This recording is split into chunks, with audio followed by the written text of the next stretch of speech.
conversar con Valeria qué pasa ahora desde el rol docente, es decir, cómo los docentes pueden incorporar estas nuevas narrativas en sus prácticas.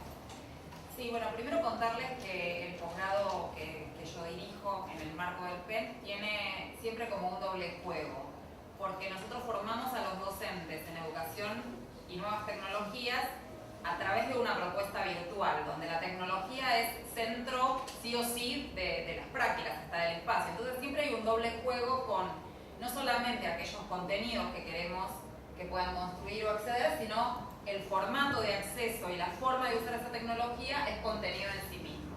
Porque parte de lo que les voy a contar tiene que ver con esa idea, ¿sí? Pero antes, yo soy pedagoga y tenemos algunos problemas los pedagogos, así que yo voy a empezar yéndome un poquito lejos y antes de la tecnología con algunas ideas que sí me parecen importantes.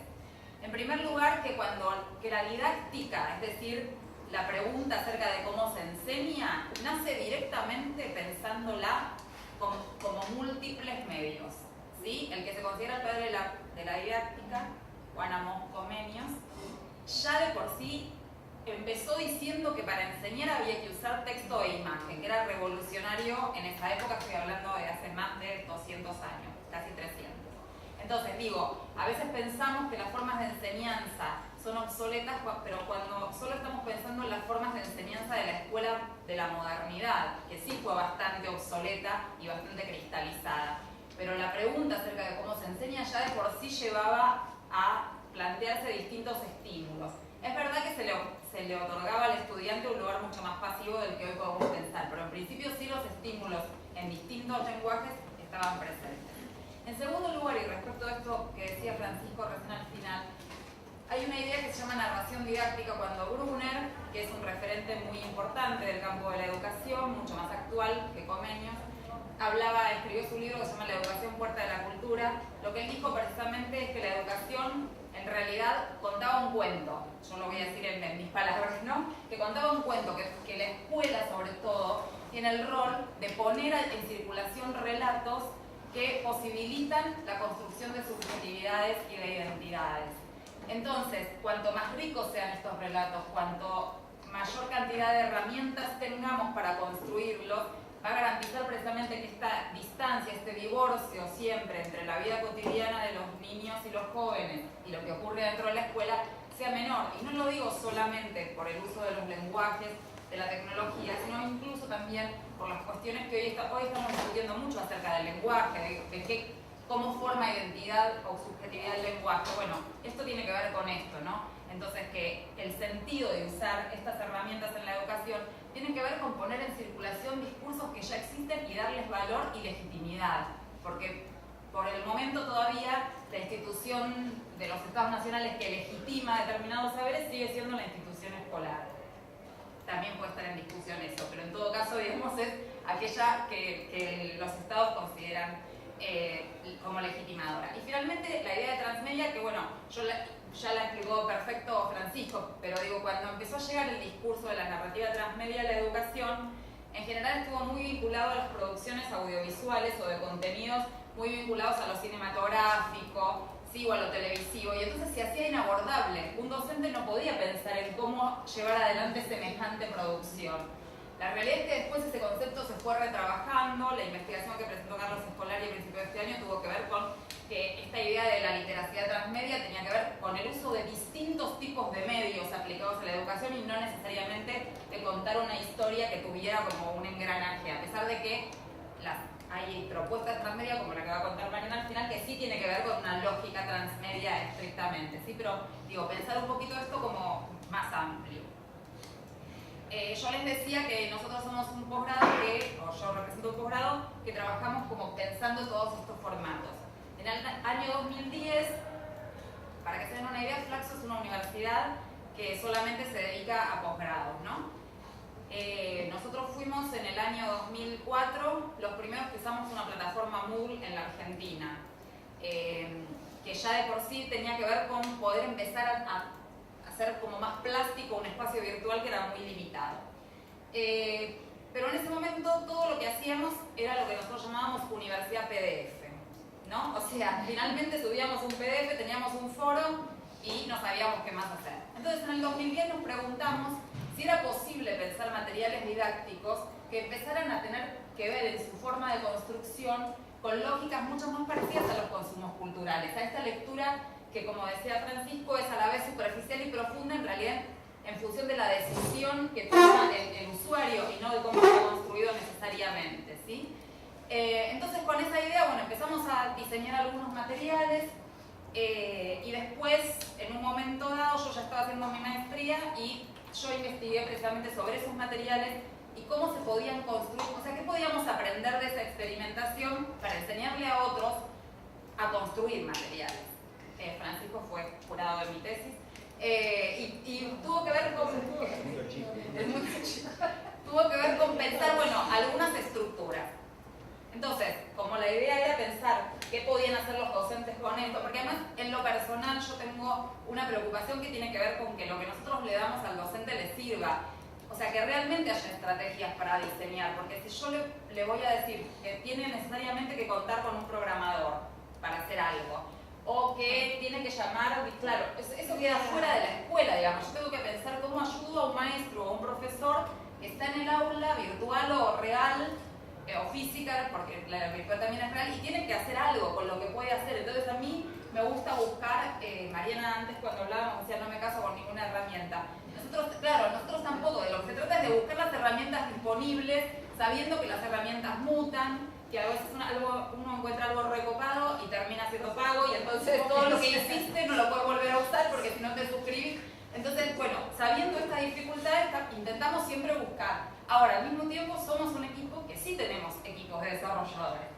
Entonces, yo traje para mostrarles cosas que hacemos en el equipo con un desarrollador profesional, pero cosas que hicieron mis estudiantes que además siempre van como un paso más allá, ¿no? Porque por suerte siempre son más creativos de lo que somos nosotros cuando lo pensamos. Entonces, bueno, contarles un poco este tipo de estructuras, porque sí lo que me parece importante, y supongo que Mariana después lo va a focalizar todavía más, es que para pensar estos productos hay que pensar en una estructura, digamos, o sea, hay que anticipar qué es lo que quiero que los usuarios o los lectores de ese material hagan. Porque si no, para mí, al menos en la experiencia, es la diferencia entre que termine siendo un cocoliche o que de verdad sea algo que al otro lo interpela, ¿no? Siempre solemos decir, ¿cuánto corremos la vara para desafiar al estudiante a buscar estrategias para llegar, pero sin correrla tan lejos que lo dejemos afuera? Entonces, para mí ahí es clave, sí, como uno piensa la estructura, y a eso es que les voy a mostrar un par de cosas. Básicamente yo identifiqué, las tres primeras estructuras tuvieron que ver con el trabajo que yo hice en mi tesis, que tuvo que ver con tomar la idea de las metáforas de interacción que habla Carlos Escolari respecto de las lecturas en pantalla o de cómo están conformadas las interfaces de las pantallas, metiéndolo, articulándolo y amasándolo con una idea un poco de las artes plásticas, ¿no? De cómo se piensa la obra en las artes plásticas. Entonces apareció una idea que es a partir de una metáfora superficial que tenía que ver con esto que decía, espere, porque si no, no voy a poder, que decía Francisco de superficial y profundo, ¿no? Que haya algo exploratorio y después yo profundizo donde quiero, a ver si puedo... ¿Tienes un mouse? No, es que no, el tema es que no me toma el link, ahí está. Ahí está.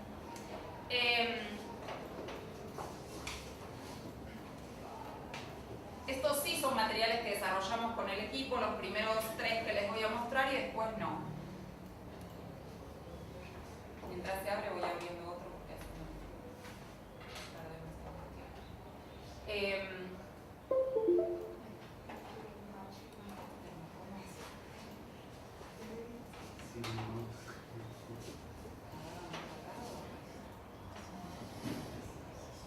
Bueno, el primero, que es el de la metáfora superficial, no se carga, así que empezamos por el segundo.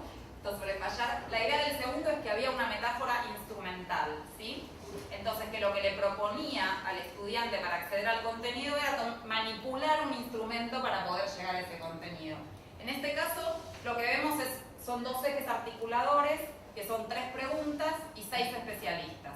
Y la forma de acceder al contenido tiene que ver con elegir. Si yo quiero ver las 6 respuestas de los especialistas a una pregunta, o quiero ver a un especialista y todas las preguntas, ¿sí?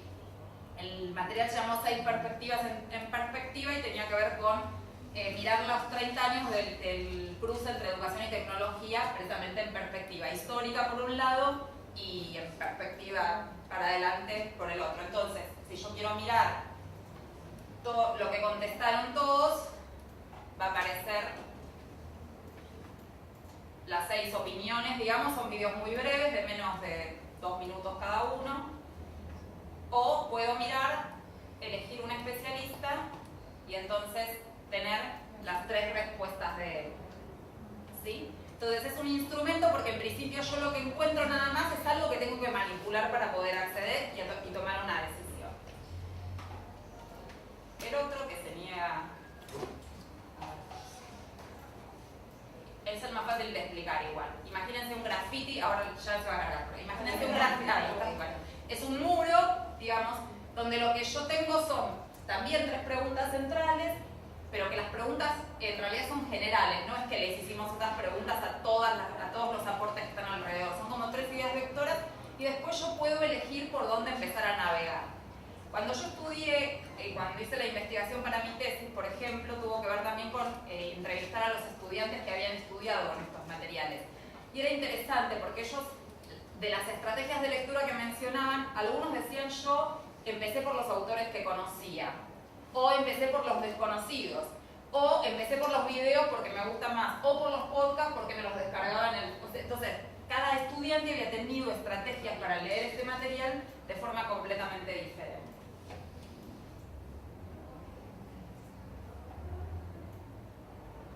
Otra idea que también está tomada de las artes plásticas tiene que ver con pensar el material didáctico como una instalación, como un espacio a recorrer, ¿sí? Entonces, en lo que es las artes plásticas, cuando se trabaja la instalación o la performance, se habla de una narración espacializada, precisamente en el espacio. O sea, lo que importa no es solamente los elementos que yo pongo, sino cómo los dispongo para que haya un acceso. En este caso, este material tenía que ver, es como el material que habla de narrativa transmedia y remix y mashup y todo eso. Entonces, cuando lo construimos, ¿en qué pensábamos? En que para construir un material, en ese momento, estoy hablando del 2010, para construir un material como este, había que empezar a pensar completamente distinto de cómo pensamos un material lineal habitual tradicional. Entonces, que era lo mismo que cuando Alicia caía al pozo en el País de las Maravillas y de golpe se festejaba la fiesta del no cumpleaños, ¿no? Entonces era precisamente romper esa lógica. Entonces por eso le hicimos Alicia cayendo al pozo y además el material que simula esa rugosidad en el fondo del pozo necesita ser scrolleado para poder abordarlo por completo.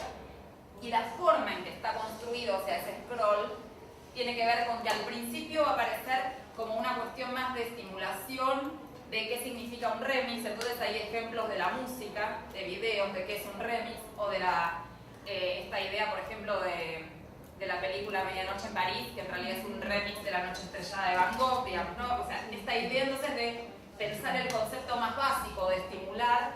Después sí había aportes teóricos, como para recorrer muchos formatos distintos. Y finalmente había experiencias reales de uso de esto en educación. ¿Sí? Entonces había que bajar a ese pozo hasta llegar a lo educativo, ¿no? Había que hacer como todo un recorrido. En general es un material que resulta sumamente motivador. Si quieren, por ejemplo, una anécdota de este material fue construido por primera vez en el 2010 en Gloucester. Por mí, con ayuda de mi hija mayor, porque íbamos recortando imágenes.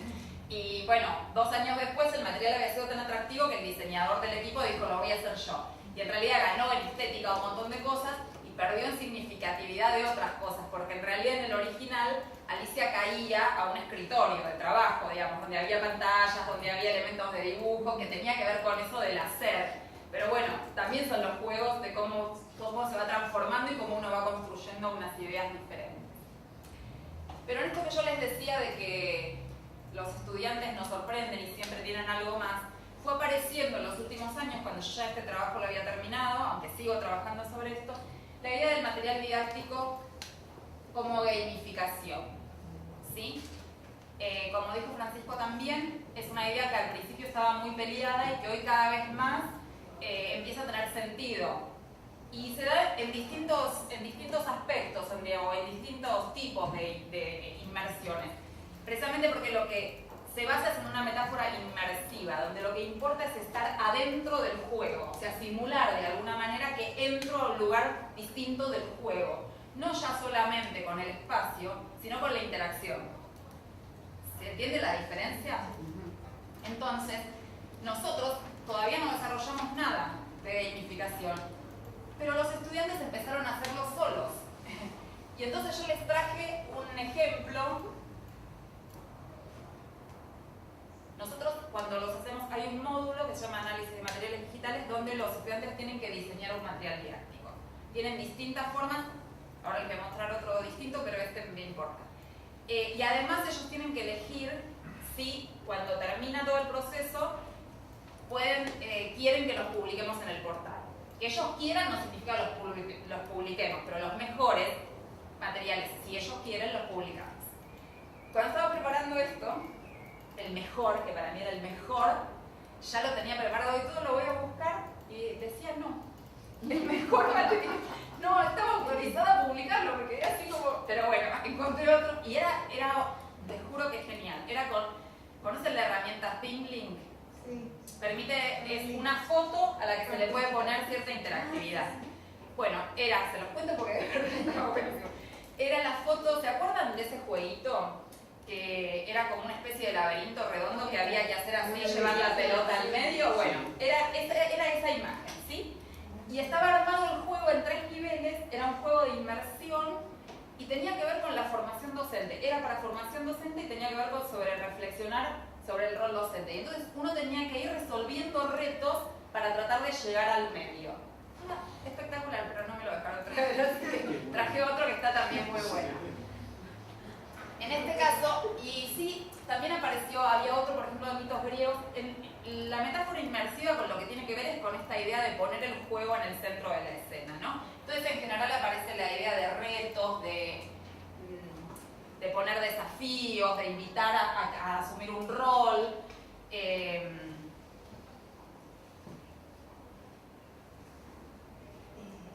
Sí. ThinkLink. Tenemos allí.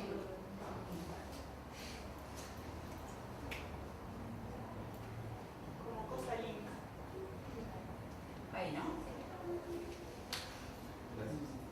En un 3 la usamos, así que la van a tener por ahí. Sí, yo tampoco en general me acuerdo el nombre, lo que pasa es que esta justo Esto es un cordobés, el alumno, que es una persona grande que hizo esto, y lo que propone es un recorrido, digamos, no tiene solo una navegación al inicio y nada más, es un recorrido para pensar la idea del agua, y entonces es la problemática del agua, no la idea. Y es una invitación a sumergirse, ¿no? Entonces, cada uno, el recorrido es libre, se empieza acá, creo que la primera parte es la única, ¿no? Que entonces tiene una introducción y es, bueno, cómo participo y qué tengo que hacer con las reglas del juego, y a partir de ahí el recorrido es totalmente libre. Y en cada burbuja, en la A, tiene, por ejemplo, actividades que propone.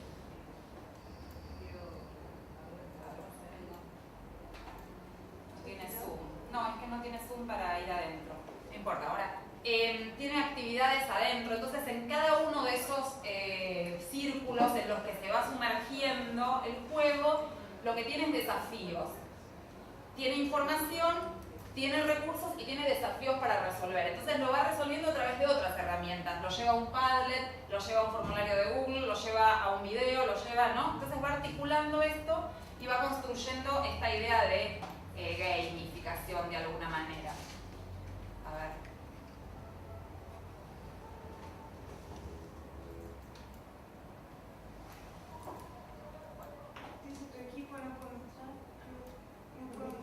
Sí, por eso tengo a la versión simplificada. Debe haber alguna cuestión de flash o alguna cosa medio extraña. Y para que vean otro material también hecho por estudiantes, una cosa que nos llamó la atención, este año cambiamos un poco las reglas del juego, son materiales hechos recién, hace un mes los terminaron, que tenía que ver con darles como estas estructuras narrativas previamente, ¿no? Entonces decir, bueno, elegí qué estructura narrativa vas a usar, qué metáfora de interacción, y la verdad es que se lograron materiales mucho mejores, digamos, o sea, les dimos mucho más sustento teórico antes, y también los hicimos hacer una bitácora de diseñador, le llamamos, ¿no? O sea, que vayan escribiendo las decisiones que iban tomando, y todo eso era parte de la actividad. Y entonces, es muy interesante ver eso, es muy rico como docente, ¿no? Verlo.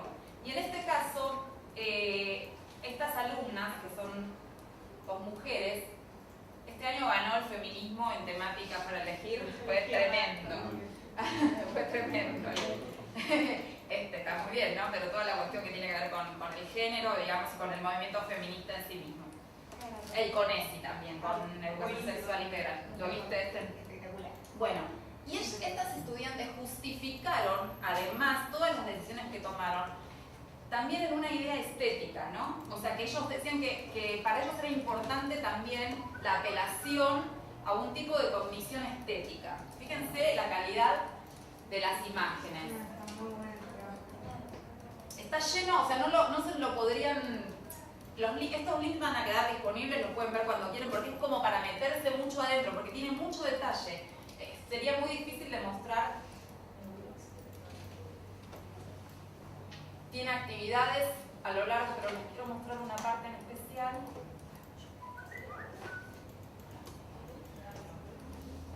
Ven que las imágenes son todas sacadas de Pixabay, que es también un banco de imágenes gratuitos. O sea, hay como todo un trabajo también en que lo que hacemos tiene que ser puesto a circulación de los demás. Esa es una discusión que, o sea, nosotros por suerte en nuestra universidad no tuvimos porque nació desde ya como con contenido creativo, como todo lo que publicamos, todo se ponía a circulación, digamos, no hubo como una discusión en eso. Hay otras instituciones que sí lo tienen, pero para nosotros es importante que lo que se hace se ponga en circulación. Pero ¿cómo? Por ejemplo, hay una actividad, si es esta, que sí. Fíjense, va recorriendo distintos, no era esta, igual ahora les muestro, distintos tipos de referentes, ¿no? Para pensar, digamos, el feminismo hoy. Y en todas partes del material hay una apelación a ¿y vos qué pensás? Y en ese vos qué pensás hay una construcción que puede ser en texto, en audio, en video, o sea, está todo el tiempo pidiéndole al otro que alimente el material. Yo les quería mostrar, no, a ver si tiene que ser.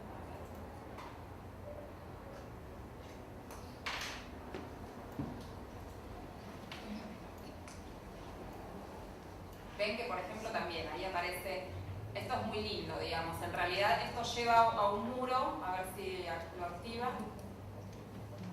Ah, no, era precisamente una presentación donde después se va alimentando con los aportes de todos los estudiantes, ¿no? Había una serie de reflexiones. Pero lo que yo les estaba queriendo mostrar es otra cosa que me está funcionando.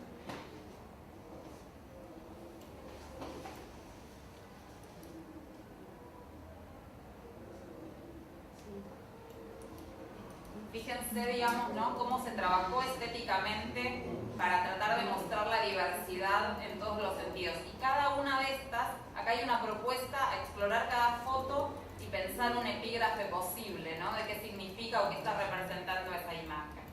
Entonces, lo que aparece tiene que ver con esto de algo a recorrer, que puede ser un espacio, que puede ser un juego, algo para participar y hacer con eso. Es decir, se supone, cuando yo investigué también, los estudiantes me decían que al principio, piensen que estamos hablando de hace muchos años, hoy las cosas probablemente sean distintas, pero al principio dice, yo abría todo, tocaba todo, quería que, hasta que en un momento me di cuenta que había que estudiar con esto, porque también es verdad que hay que construir un estudiar con estos materiales, ¿no? O por ejemplo, una estudiante me dijo, que fue como lo más extremo que me dijeron, yo agarré, es un material didáctico que está basado, es parecido a ese que da vueltas que les mostré al principio, pero en realidad son 2 ejes con 3 secciones cada uno. Y uno tiene que articular una sección de cada eje y eso lleva a otro contenido. Entonces yo me agarré un Word y anoté. Si aprieto esto y me fui listando, o sea, linealizó por completo, porque así lo imprimió y entonces, ¿no? Digamos, como esto que tiene que ver, bueno, habrá que construir cómo estudiar en estas cuestiones donde no lo puedo resolver impreso. También. Son también otros desafíos, donde también habrá que ver cómo juega, aunque yo no estoy de acuerdo con la metáfora de los nativos digitales, pero sí hay algo generacional de la inmersión y el uso con la tecnología que difiere, ¿no? Yo tengo dos hijas, una de 16 y una de 11.